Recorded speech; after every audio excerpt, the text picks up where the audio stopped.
Téléspectateurs de Canal King Télévision, nous voici sur ce plateau pour l'émission Monde du Travail. Comme nous ne cessons de les rappeler, l'émission Monde du Travail concerne toutes les questions liées au travail dans tous les secteurs de la vie, les domaines de l'État, les domaines techniques, les domaines des transports, les syndicats, l'agriculture, la pêche et l'élevage. Toutes ces questions, nous les traitons dans cette émission Monde du Travail unique en RDC et à Kinshasa. Nous avons invité pour ces numéros le coordonnateur national de l'intersyndical national du Congo, Guy Coucou Guedila. En même temps, il est président de la CDT, Confédération démocratique du travail, un grand syndicat en RDC. Bonjour, président Guy Coucou. Bonjour, Alain. Dernièrement, nous étions avec vous aujourd'hui, tellement que les téléspectateurs nous ont appelés pour demander que vous puissiez revenir, raison pour laquelle nous vous avons invité de revenir pour continuer à expliquer, à informer le gouvernement, à interpeller le gouvernement sur les questions liées au travail au niveau de l'administration publique et dans les secteurs privés. Pour ce numéro de l'émission, nous allons échanger sur les questions d'actualité. Pourquoi le gouvernement continue à traîner? Pourquoi le Premier ministre n'est-il pas nommé? Pourquoi jusque-là, du fait que le Premier ministre n'est pas encore nommé, et ça traîne pour la composition du gouvernement? Est-ce que cette question, ou ces questions de la nomination du Premier ministre et de la composition du gouvernement concerne le monde du travail, concerne le travail, puisque souvent nous avons l'attendement que toutes ces questions concernent les politiques ou la politique. Et en quelque sorte, côté travail, ces questions ne concernent pas ce secteur-là, et le président Guy Coucou va expliquer, va nous démontrer si réellement les questions du travail, la question des nominations du Premier ministre, la question des compositions du gouvernement, si elle concerne aussi le monde du travail. Guy Coucou, c'est aussi la question que je suis en train de vous poser. Est-ce que la nomination du Premier ministre, la composition du gouvernement concerne-t-elle le monde du travail? Souvent en RDC, les gens pensent que toutes ces questions, toutes ces problématiques concernent les politiques et la politique. Comment vous pouvez l'interpréter ou le démontrer que cela concerne le travail? Merci beaucoup, M. Alain. Vous savez, le gouvernement travaille pour la population, travaille pour les travailleurs, pour les fonctionnaires, pour les paysans, pour tout le monde. Et le gouvernement, on l'appelle l'exécutif, c'est celui qui fait la politique de tous les pays, de notre pays. Et cette question-là ne concerne pas seulement les politiques, ça concerne tout le monde, tous citoyens, même les étrangers qui vivent dans notre pays sont concernés. Parce que c'est avec les gouvernements que nous, par exemple, les travailleurs, on négocie. Nous négocions parce que maintenant, Monsieur Alain, vous le savez, le gouvernement est démissionnaire, ça va faire maintenant, nous sommes à la fin du mois de mars, ça va faire à peu près, c'est depuis presque le mois de décembre, je crois, non? Décembre, janvier, avec ce changement. Déjà au mois de septembre, bien sûr. Octobre, déjà ils étaient en campagne. Pendant toute cette période, bon, ils assument presque les affaires courantes. Ça fait presque 6 mois aujourd'hui, le pays est en veilleuse. Parce qu'ils ne peuvent pas activer les mécanismes. Mais ça ne marche pas, il y a des décisions qu'on doit prendre. Il y a des négociations qu'il faut entamer. Il y a des actes qu'il faut prendre. Vous savez que comme le gouvernement assure les affaires courantes, même dans les entreprises, on a interdit certaines actions à mener. Ce qui est anormal. Parce qu'en ce moment-là, la vie n'existe pas. C'est comme si le gouvernement a lié la vie de tout le monde. On ne peut pas promouvoir les gens, on ne peut pas faire des mutations, on ne peut pas poser des actes d'engagement, on ne peut pas recruter le personnel, on ne peut pas... Voilà, on bloque tout un pays. Et cela, je vous dis, pendant 6 mois maintenant, ça va aller peut-être jusqu'au mois d'avril. Donc, ce qui est anormal. Et le pays ne respire pas, le pays ne vit pas. Et on ne peut pas vivre comme ça dans un pays. Est-ce que vraiment cette décision-là était opportune. Est-ce que le fait que le gouvernement est démissionnaire, on doit demander aux DG, aux PDG, aux entreprises d'être aussi en veilleuse pour ne pas fonctionner normalement? Quel rapport a-t-on fait entre les administrations du travail? Parce que l'administration publique est apolitique. Elle devait continuer à fonctionner normalement. Parce que les entreprises publiques ne sont pas les institutions publiques. Elles devaient fonctionner normalement. On ne peut pas, parce que le gouvernement assume les affaires courantes, on dit non, et les DG qui sont là en plein mandat, en fonction, et même qu'on venait de nommer, et aussi sont liés à assumer les affaires courantes. Ça n'a aucun sens. Ça n'a aucun sens pour le pays. Et ça ne peut pas fonctionner comme ça. Et vous voyez, et non seulement que cela dure, mais maintenant, il y a des choses qu'on ne peut pas faire. Nous, par exemple, les travailleurs.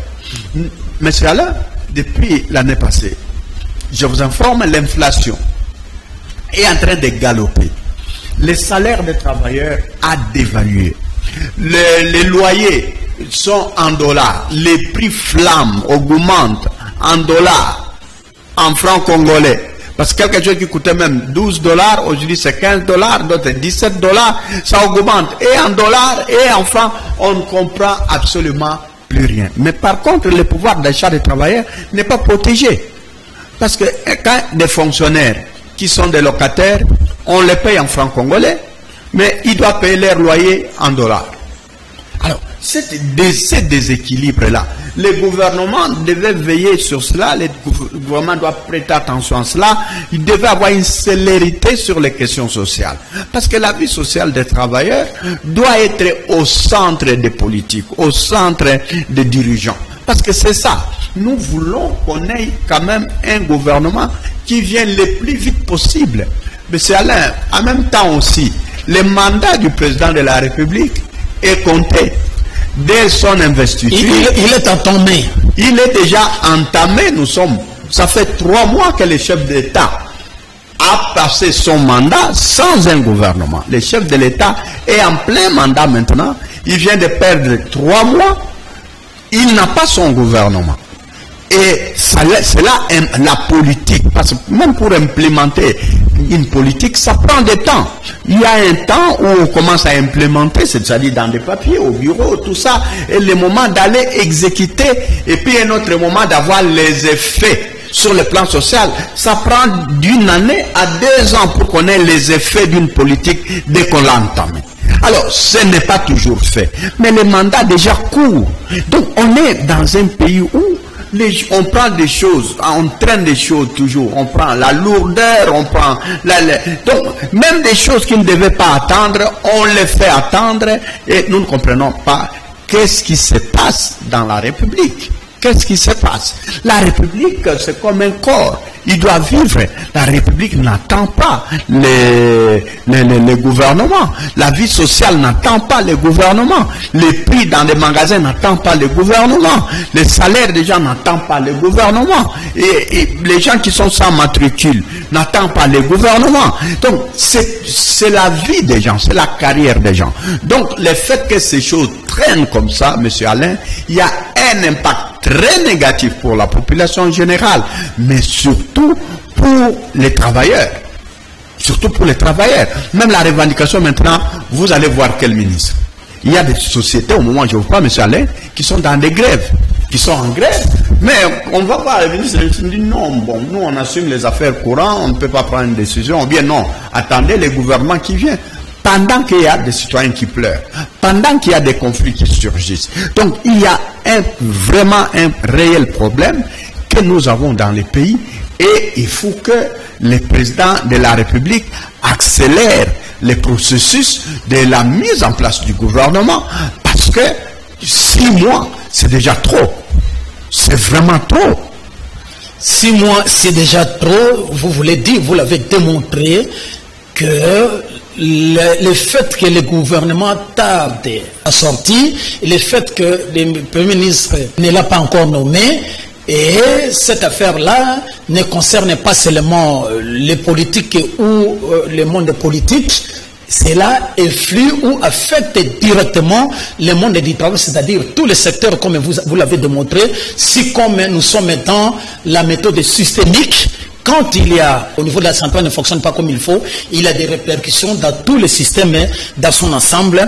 Et vous venez de le dire, à ce stade, il y a problème social, il y a la grogne sociale, il y a des tensions sociales donc visibles à travers l'inflation. Le franc congolais perd sa valeur et ça affecte directement les salaires des agents et fonctionnaires de l'État et le travail d'une manière en général. Et à ce stade, comme vous venez de le dire, il n'y a pas moyen de trouver la solution à ces problèmes puisque le gouvernement n'existe pas.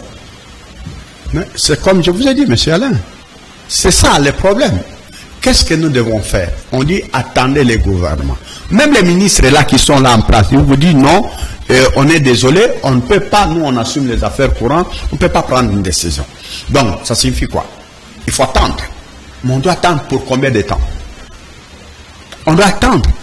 Il faut que le gouvernement, par exemple pour certaines décisions, pour certaines choses, dans les hôpitaux, il manque de médicaments, il faut affecter les gens, il faut envoyer les médecins dans des zones, il faut recruter, il faut... Bon, maintenant comme tout est suspendu, aucun mouvement. Mais les populations meurent. On gère les affaires courantes. Oui, on gère les affaires courantes, mais là où il n'y a pas de médecins, qu'il fallait envoyer les médecins, il fallait muter les médecins, qu'il fallait affecter les médecins, on ne peut pas les affecter. Mais, et le pays devient quoi?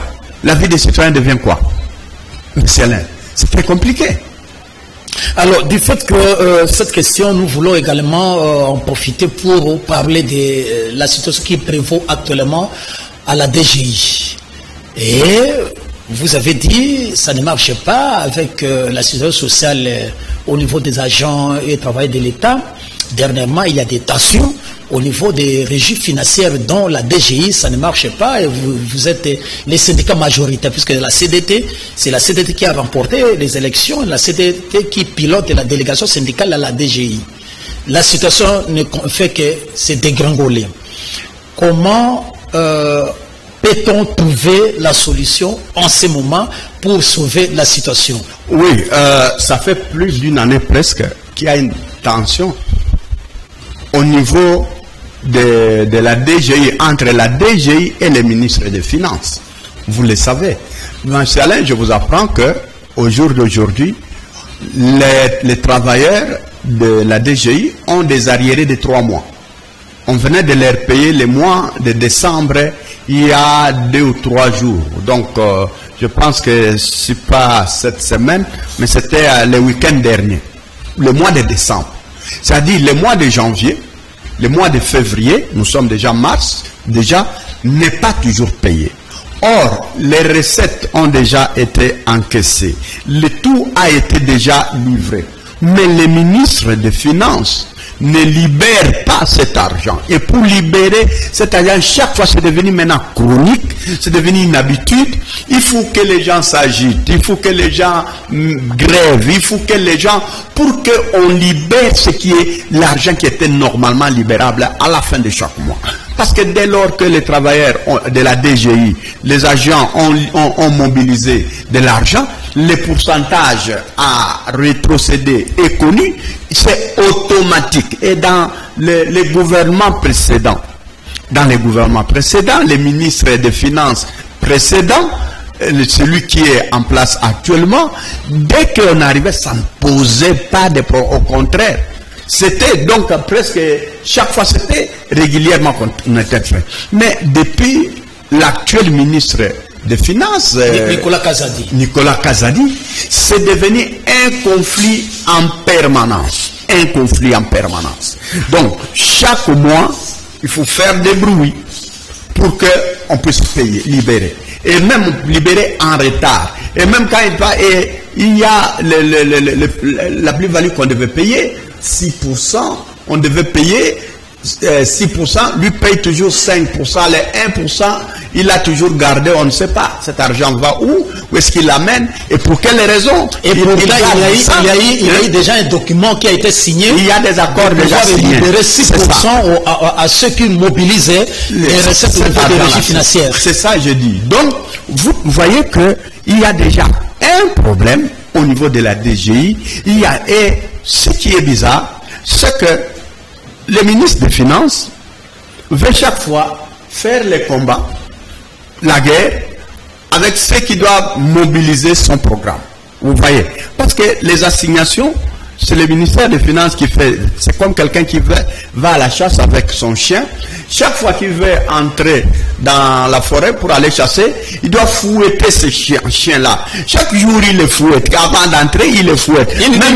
Une sorte de contrat de travail. Et même lorsqu'il a attrapé le gibier, le chien a attrapé le gibier, et puis il prend le gibier, et puis il commence à fouetter les chiens. Mais finalement, on ne comprend pas à quoi est-ce que cela rime. Parce que ce sont ces agents, ils devaient les mettre en confiance, ils devaient les primer normalement pour qu'on lui mobilise beaucoup plus encore de l'argent. Parce que la tentation est grande. Monsieur Alain, vous voyez, ces gens-là sont en contact avec des opérateurs qui doivent payer 30 millions, 50 millions de dollars, 100 millions de dollars, et vous, pour leur payer des miettes, pour leur donner leur miette là de 6% ou de 5%, il faut en plus qu'ils crient. Ces gens-là doivent crier. On doit faire trop de bruit. Chaque fois, chaque mois.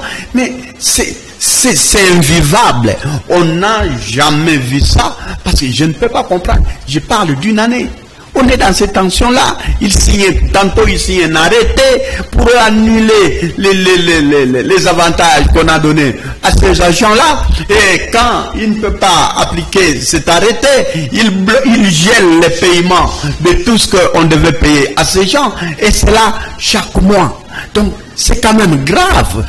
On ne comprend pas. Et là aussi, c'est là que tous les agents se demandent, interpellent le président de la République. Mais qu'est-ce qui se passe, Monsieur le Président de la République, pour qu'un ministre de la République puisse chaque fois déranger les mois de ceux qui doivent mobiliser de l'argent? Qu'est-ce qui se passe, Monsieur le Président de la République? Et comment allons-nous régler ce problème-là? Comment peut-on démobiliser ses propres alliés, les gens qui doivent donner les moyens? Comment doit-on entrer en guerre avec eux? Chaque mois arriéré, chaque mois en retard, chaque mois, et il faut toujours crier. C'est ça le problème, monsieur Alain. Et les travailleurs, les agents et les cadres de la DGI commencent à en avoir marre. Et tout le monde commence à en avoir marre. La République commence à en avoir marre. Et ce n'est pas seulement les agents de la DGI. Je suis en train de parler de DGI, pas en tant que syndicat. Mais cela concerne toutes les régies, mais aussi d'autres entreprises. D'autres entreprises qui ont des assignations, qui ont des créances au niveau du ministère des Finances, ça devient très compliqué. Très compliqué, on ne sait pas ce qui se passe dans ce ministère-là.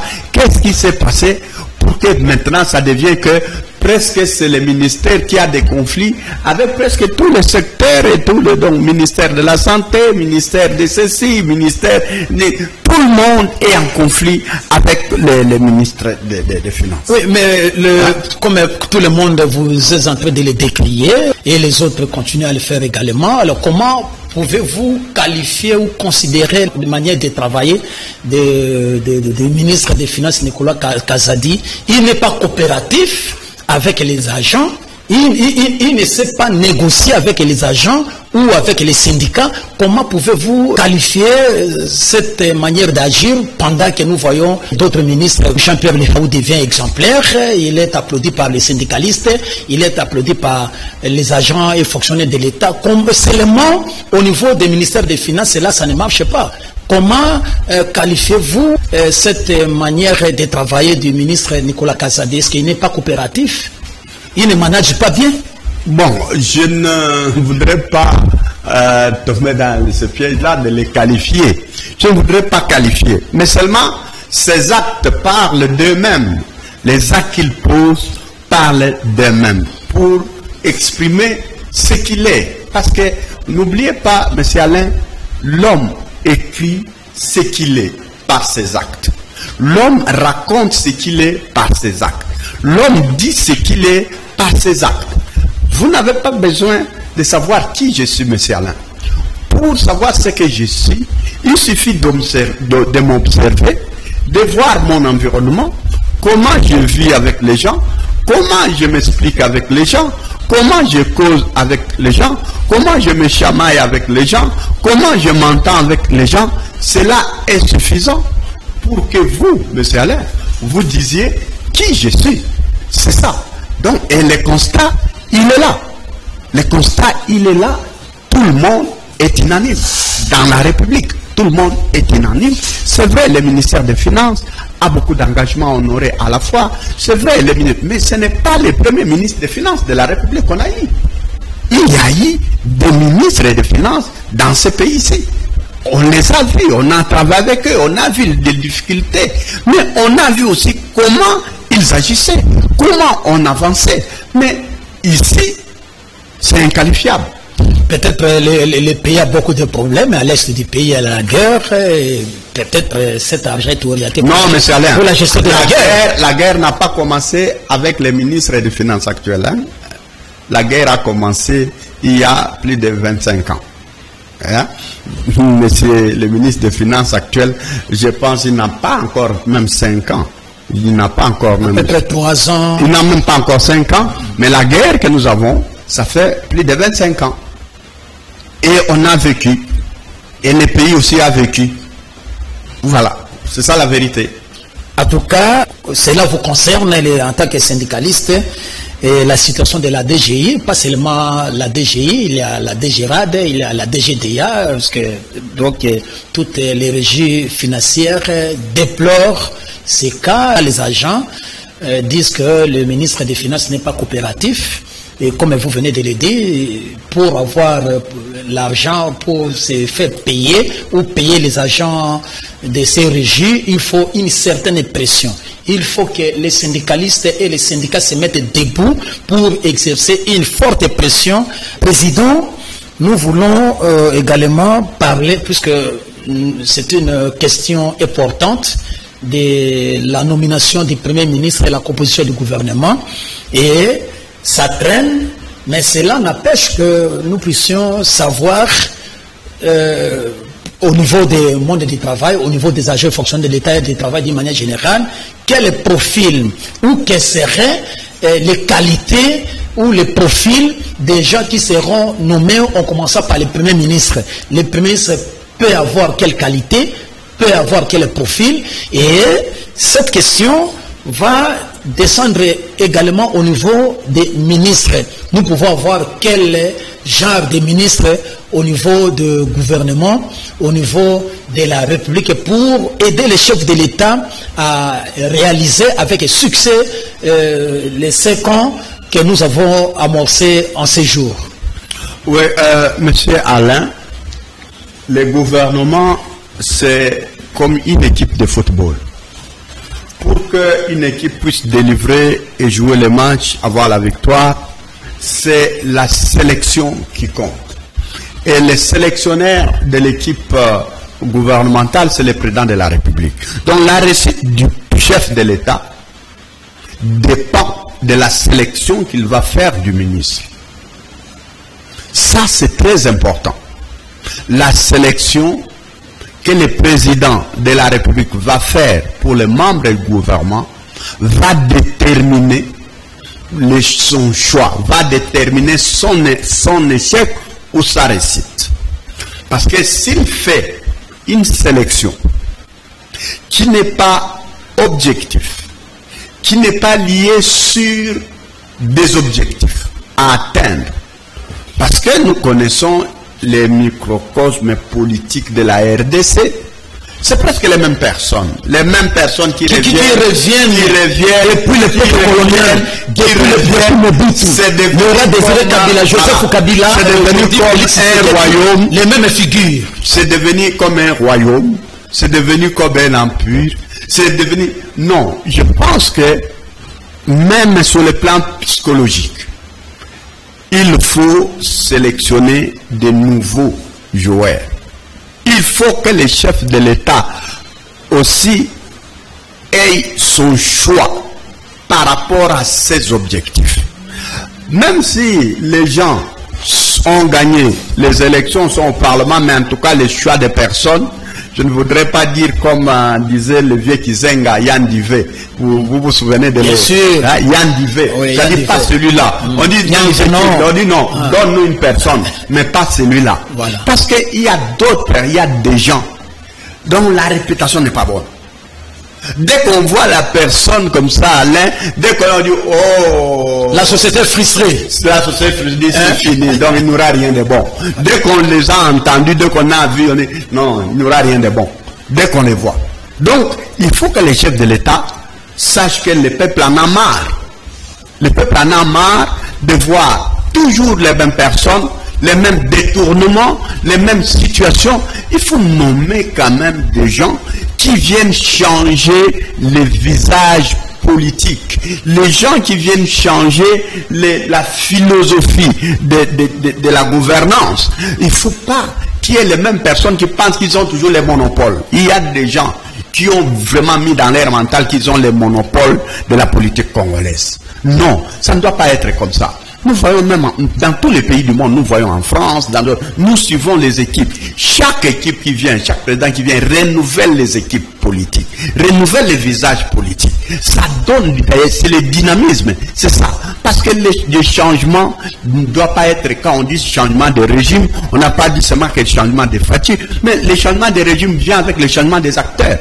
Parce que les mêmes acteurs reproduisent généralement les mêmes actes.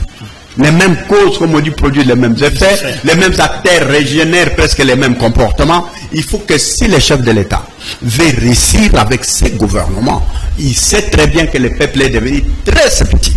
On ne croit plus au gouvernement. On ne croit plus aux hommes qui sont au gouvernement. Il faut que pour redonner cette confiance, redonner cette crédibilité, qu'on ait quand même un changement de visage. Qu'on voit quand même des hommes nouveaux. Qu'on voit des nouvelles personnes. Hein? Pas toujours les mêmes, parce que aussi les jeunes personnes qui viennent, hein, ils viennent aussi avec les idées que non, lui aussi doit marquer, il doit bien travailler. Mais d'autres personnes sont dans des systèmes. Ils ont tellement inquisté des systèmes. Ils ont généré des systèmes. Et chaque fois quand il y a les nominations, ils veulent réapparaître pour protéger leur système qu'ils ont mis. Ça fait des années. Ils sont là, ils ont mis des systèmes, ils ont mis des hommes, ils sont là. Chaque fois, ils veulent réapparaître pour continuer à protéger les systèmes qu'ils ont mis en place il y a des années. Et ça ne peut pas changer. On peut changer de président, on peut changer. Mais si le système est le même, or vous savez que le système ne vient pas seul. Ce sont les hommes qui mettent le système en place. Et donc pour changer le système, il faut aussi changer des hommes. Ça c'est clair, c'est une théorie vérifiable. Pour changer des systèmes, il faut aussi changer des hommes. Parce que les gens qui ont mis des systèmes en place, ils peuvent partir. Mais tant que leur système reste, eux en tête, c'est-à-dire physiquement ils ne sont pas là, mais dans le système, ils sont là. Donc, en ce moment-là, quelle sera la probabilité? Puisque ça n'a pas réussi dans le passé, demain, ça ne réussira pas. D'où les conseils des travailleurs que nous nous donnons au chef de l'État, parce que nous voulons qu'il réussisse, nous voulons le soutenir, nous voulons marcher avec lui, mais on peut lui dire, Excellence, Monsieur le Président de la République, le choix que vous ferez déterminera votre réussite, la réussite de votre mandat ou l'échec de votre mandat. Tout à fait, le chef de l'État, à travers ses services, vous suivra et ce n'est que normal. Comme vous venez de le dire, le système est déjà là, bien, et c'est les personnes, les animateurs qui ont travaillé depuis plusieurs années, ils cherchent à tout prix à revenir aux affaires pour consolider le système et continuer avec ce système-là, avec les conséquences, détournement, ainsi de suite, incompétence avérée au sommet de l'État. Et voilà pourquoi vous êtes en train de tirer la sonnette auprès des chefs de l'État qu'ils voient, qu'ils cherchent de nouvelles figures, qu'ils changent la classe politique. Puisque c'est un peu compliqué. Les gens qui ont travaillé avec le président Mobutu, ceux qui ont travaillé avec le président Laurent Désiré Kabila, Joseph Kabila, aujourd'hui avec le président Félix au premier mandat, ils cherchent à tout prix à revenir aux affaires. Nous arrivons au niveau des élections. Aux élections, et c'est là va continuer ma question, vous verrez au niveau de la provinciale, élection provinciale, élection législative, vous verrez les mêmes figures. Ils arrivent au Parlement national, ils arrivent au Parlement provincial, et le même cherche à briguer les mandats au Sénat, et il remplace le leur pour se retrouver au niveau du gouvernement. Pourquoi cet agir politique au sommet de l'État? Seulement pour continuer, comme vous avez dit, à consolider les systèmes et puis continuer avec les détournements? Mais oui, mais Alain, monsieur Alain, dans notre pays, les politiciens ont développé un autre système. Le système, c'est quoi? Ils ont implanté leur système en place. Vous verrez quelqu'un, il sait bien, il va postuler comme ministre provincial. Député provincial, député national, sénateur. Lui, il sait, avec son argent, il peut acheter toutes ces choses. Partout il passe. Maintenant, qu'est-ce qu'il fait? Comme il veut maintenir son système, il dit, toi tu vas me remplacer en province, tu feras là, c'est toi qui me remplaces. Au niveau national, c'est toi qui me remplaces. Au Sénat, tu me remplaces. En plus, mais ça, c'est que tu n'as pas ajouté, il va aller au gouvernement. Il va chercher à être nommé ministre. C'est-à-dire, il est élu député provincial, ça ne suffit pas. Député national, ça ne suffit pas. Sénateur, ça ne suffit pas. Il veut en plus il place là les enfants, voilà. la femme, les amis, voilà. Et il cherche les sommets. C'est que ça signifie que la République est devenue la République de certaines personnes. Cette République, M. Alain, qui est en nous tous, est devenue en fait la République de certains, c'est lui. C'est eux. C'est-à-dire, il doit installer, comme sa femme, les enfants ne peuvent pas s'installer par eux-mêmes, lui, il installe son nom partout, et puis il les remplace partout où il était sorti là, il les remplace, son système est mis en place, et puis il saute encore, il va au gouvernement. Et au gouvernement, c'est là où il y a le contrôle des affaires. Dès qu'on veut bloquer les choses là-bas dans les régions, lui va rentrer, protéger tous ces gens qu'il a installés. Il va les protéger. C'est pour cela que j'ai parlé ici d'un système. Ce système qu'ils ont installé, qu'ils protègent. Parce que partout il a laissé les gens là, c'est quoi? Ce sont des sources d'argent, il y aura des détournements, il y aura des vols. Mais comme ils sont au contrôle à l'exécutif, on veut arrêter, oh non. C'est pourquoi vous voyez, il y a des gens dans ce pays. Dès qu'on peut tout faire, dès qu'il a comme un tel a volé, non, on l'a arrêté, un tel non, le lendemain il est dehors. Ils protègent, ils mettent des gens en place pour détourner l'argent, pour voler l'argent. Et quand on veut les arrêter et qu'ils sont au pouvoir, ils les jouent avec l'influence du pouvoir pour protéger les systèmes qu'ils ont mis en place. Et dans ce système, l'argent ne va circuler que dans ce système-là, entre les amis, entre les membres des familles, donc en quelque sorte un blocage et les autres sont pris en otage. Oui, mais justement, parce que le fait que aussi, les fonctions de l'État doit aussi être un système de distribution. On ne peut pas avoir une seule famille au pouvoir. Nous sommes plus de 100 millions, dit-on. 100 millions. Pourquoi est-ce qu'on doit avoir les gens de la même famille? Déjà, au gouvernement, c'est une soixantaine de personnes. Au Parlement, pourquoi à vous seul, vous amenez 20 membres de votre famille? Alain, toi tu amènes 20 personnes de ta part. Nous sommes 100 millions et les autres familles, les autres là, ils auront la possibilité comment? Parce que aussi quand on est au pouvoir, quand on est dans une fonction, il y a de l'argent qu'on a. Et on redistribue aussi aux autres membres. Donc, vous, à vous seul, vous prenez au nom de la République, vous prenez tout pour votre famille, pour vous seul. Comment on va faire la redistribution de la richesse nationale? La redistribution de la richesse nationale se fait aussi au travers des fonctions. Tout à fait. Les fonctions qu'on donne, qu'on occupe dans les pays. Voilà pourquoi le chef de l'État doit faire la redistribution de fonctions. Parce que quand on dit que le chef de l'État, il est le garant de bon fonctionnement des institutions, mais il est aussi le garant de la nation. Il doit veiller à ce qu'il ne peut pas avoir une seule famille dans un pays qui prend tout. Et les autres, c'est pour cela, pour éviter des rébellions, pour éviter de tout ça, éviter d'accumuler tout sur vous, parce que les autres qui n'ont rien, qu'est-ce que vous leur laissez quoi? Qu'est-ce qui va rester à d'autres personnes? Ils n'ont plus qu'une seule option, C'est ça. Donc, ce n'est pas bon. D'où il faudra que nous puissions veiller dans tout ce que nous faisons de manière à ce que la justice sociale puisse se réguler. Et on prend les gens de partout qui se retrouvent, que la nation se retrouve au gouvernement, que la nation se retrouve dans les institutions, que la nation se retrouve dans les entreprises, que la nation, mais n'amenez pas trop de vous-même dans les institutions. N'amenez pas trop de votre propre coin dans les institutions, parce que les autres qui vous voient, même si vous les avez amenés, ne vous en faites pas. Les gens comptabilisent, les gens savent dans chaque ministère, dans chaque entreprise, qui est qui a amené qui. Et ça s'est dit, ça se raconte. Cette révolte-là fait que, en fin de compte, il y a ce que nous déplorons aujourd'hui. C'est ça. Pourquoi il y a des Koulouna toujours ailleurs, pas chez eux? Parce qu'eux, ils se sont tout donnés. Et ailleurs, il n'y a rien. Et comme il n'y a rien, les Koulouna doivent aller habiter la rue.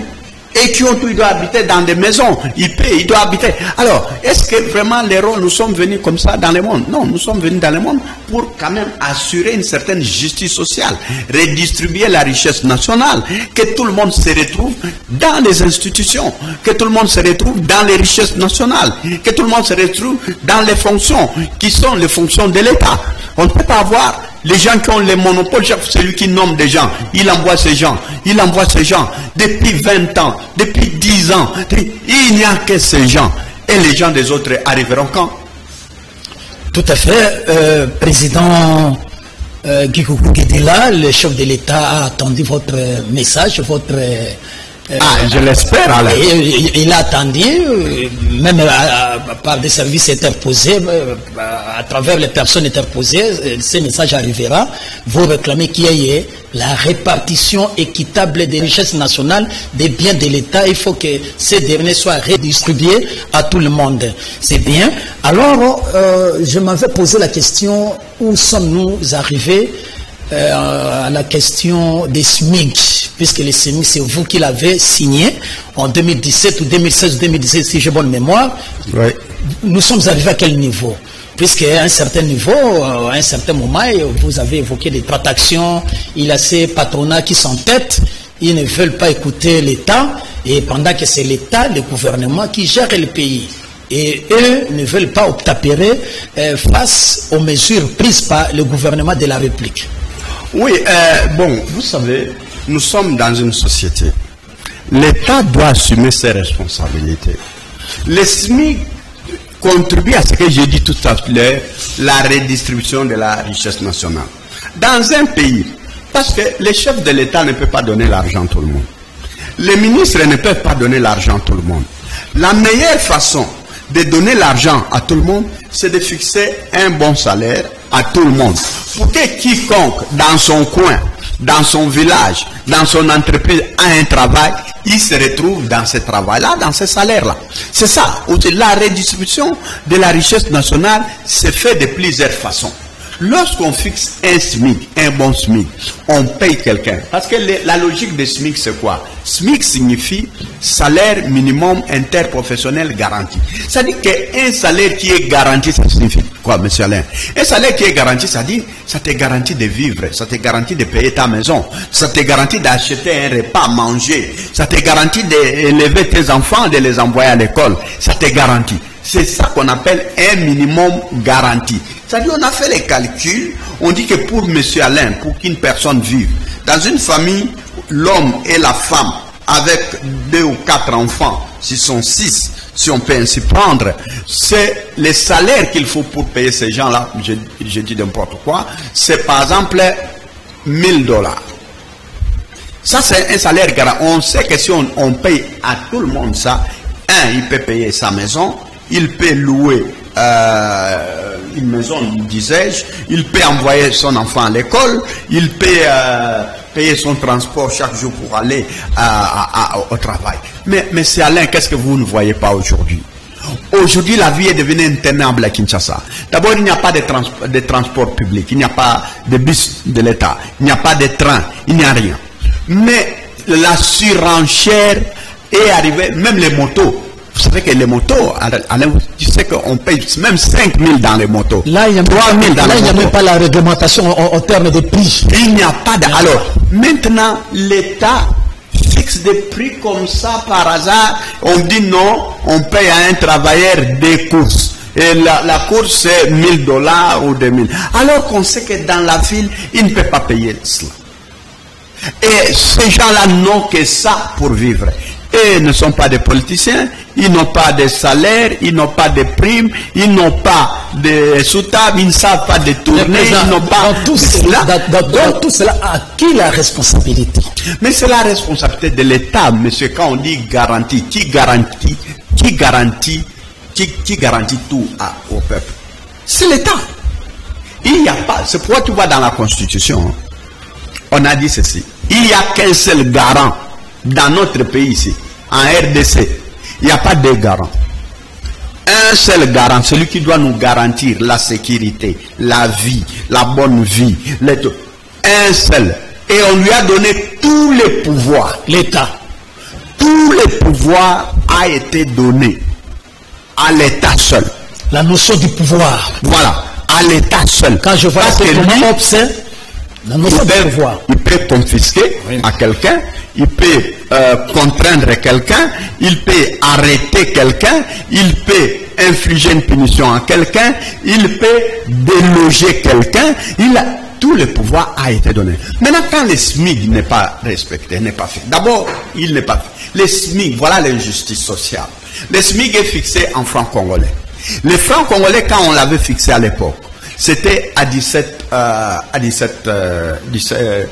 oui, c'était 17 000 francs en termes de $10. Oui, non, en ce moment-là, c'était 7 000. 7 000 francs en 2017. 7 000, ça représentait $5. $5. 7 000. Aujourd'hui, 5 000, pardon, $5. C'est le double. $5, c'est 15, donc c'est 14. 14, le double. Voilà, c'est 14 000. Maintenant, sur les 14 000, on continue à payer 7 000. Mais non seulement, tout le monde ne paye pas ça. Il y a des gens qui ne sont même pas encore arrivés à payer les 7 000. Ils ont refusé de payer, des gens qui ne peuvent pas payer. Donc, ils payent, au lieu de payer 5 000 par jour, ils payent à quelqu'un 3 000. Vous voyez, 3 000, quand on te paye 3 000, c'est $1. Et tu vas payer d'abord ton transport, si on te paye par jour $1. Le transport lui-même, pour arriver, c'est plus que si tu fais aller-retour, il faut à peu près $3. Si tu dois prendre des motos, des mi-terrains comme on appelle à Kinshasa, sur une distance, donc Kingasani, Yasuka jusqu'en ville, tu peux payer des motos, des morceaux, des distances qui sont donc, quand tu mets ensemble, tu as payé 15 000 francs. Bien sûr. Tu as payé 15 000 francs. Donc, inférieur même à ce qu'on t'a donné pour arriver au travail. Donc, vous voyez dans quel contexte les travailleurs sont en train de vivre. Comment allons-nous vivre? Comment les travailleurs vont-ils vivre? On ne respire plus, on ne vit plus. Pour vivre, c'est pour cela que vous avez vu, il y a un phénomène social. Moi, je suis sociologue de formation. Il y a un phénomène social. Ah, mais Alain, tu as vu combien de candidatures on avait à la députation? Mais c'était tout le monde sait faire député. Tout le monde sait faire député. Eh bien, vous savez c'est quoi? Tout le monde s'est jeté à la course. Oui, mais les historiens, pour gagner, les sociologues, les psychologues peuvent étudier cela pour comprendre. Dans ces pays, les seules fonctions qui payent, ce sont les fonctions politiques. Tout le monde a compris que pour avoir l'argent, il faut aller en politique. C'est la seule fonction où on paye. Et c'est vrai. C'est vrai parce qu'un député, il a 21 000 $. Mais 21 000 $, c'est un rêve. C'est un rêve pour tout le monde. Qui ne peut pas aimer ça? Mais pourquoi alors les autres n'ont rien? Pourquoi on peut penser qu'aux députés? Pourquoi on peut penser qu'aux députés? Pourquoi les fonctionnaires qui agissent jour et nuit, les députés, ils ne siègent que 2 fois par an. Ils siègent 2 fois par an, ils ont le salaire de 12 mois. Ils siègent 2 fois Donc, pendant 3 mois, fois 2 fois par an, mais ils ont le salaire, ils ont 12 mois de salaire. Et quel salaire? Quel salaire? Pendant 5 ans. Et quel salaire? Mais il y a d'autres qui font les mêmes distances que eux. Et en plus, ils ont des voitures, des jeeps, des balissades, des full option. Et tout ce que vous connaissez. Des véhicules full option. En plus, qu'ils peuvent s'acheter eux-mêmes avec leur argent, mais on leur gratifie aussi les jeeps. Bon, maintenant, et les petits fonctionnaires qui entendent ça, qui voient ça, les petits travailleurs qui sont ici avec les Libanais, ils triment. D'abord, les Libanais vont les séquestrer du matin au soir, et puis à la fin de la journée, ils lui donnent $2000. Le monsieur... 2000 francs. Ah, 2000 francs, qu'est-ce que je suis en train de raconter? Parce qu'on parlait de 21 000 $. 2000 francs congolais. Donc, on leur donne 2000 francs congolais. Ils ne peuvent même pas prendre une moto pour rentrer à la maison, parce que c'est la nuit. Mais ces gens souffrent. Comment est-ce que notre État ne peut pas garantir ça à ses citoyens? Où est-ce que nous aurons encore vivre pour être heureux dans notre pays? Nous avons un pays qui a tout. Tout est là. La preuve est que ceux qui sont dans des fonctions politiques, ils vivent dans une aisance terrible. Mais la population qui les accompagne, qui les vote, même par pitié, je dis même par pitié, ça ne doit pas être par pitié, c'est un droit, mais je dis même par pitié, les gens qui vous ont élus, les gens qui vous ont donné des moyens, les gens qui vous élèvent, les gens, même par reconnaissance, comment on ne peut pas penser à augmenter leur salaire? Merci beaucoup, Président Guy Coucou. Les téléspectateurs vous ont suivi, et ce n'est pas à nous d'apprécier tout ce qui vient d'être fait en termes d'échange. Et à moins que peut-être vous ayez un mot, le dernier mot, puisque nous sommes pratiquement à la fin de ce numéro de l'émission. S'il y en a, vous pouvez le dire. Et puis, nous pouvons procéder à la clôture. C'est le mois de la femme. Je souhaite bonne année. Je souhaite à toutes les femmes de la République excellent mois de mars. Mais moi, en tant que syndicat, dans mon syndicat, j'ai toujours dit à nos consoeurs, à mes soeurs qui travaillent avec nous, j'ai dit, je ne suis pas adepte de ce concept-là, les mois de la femme. Non, on ne peut pas donner à la femme le mois de mars. Non, la femme, on ne lui a donné aucun mois. Les femmes ont les mois de janvier à décembre, c'est leur mois. Ça ne peut pas être... D'abord, qui leur donne ça? Qui leur a donné ce mois-là? Et tous les autres mois appartiennent à qui? Les femmes, vous devez vous battre. Et je souhaite au président de la République. Pourquoi pas nommer même un premier ministre une femme? Pourquoi changer aussi de paradigme? Nommer aussi, je souhaiterais au chef de l'État, je sais que c'est son pouvoir discrétionnaire, mais parce que vous m'en donnez l'occasion, je dis, si le chef de l'État pouvait nommer même le premier ministre une femme, ce serait quand même une première, et ce serait beau pour ce mois de mars d'entendre que le chef de l'État a nommé une femme Premier ministre, et ça serait la première femme Premier ministre dans notre pays. C'est ça que je peux, par là que je peux chuter. Voilà, merci téléspectateurs de Canal King Télévision et de l'émission Monde du Travail. Vous avez suivi les échanges avec les présidents de la CDT et le coordonnateur national de l'intersyndicale nationale du Congo.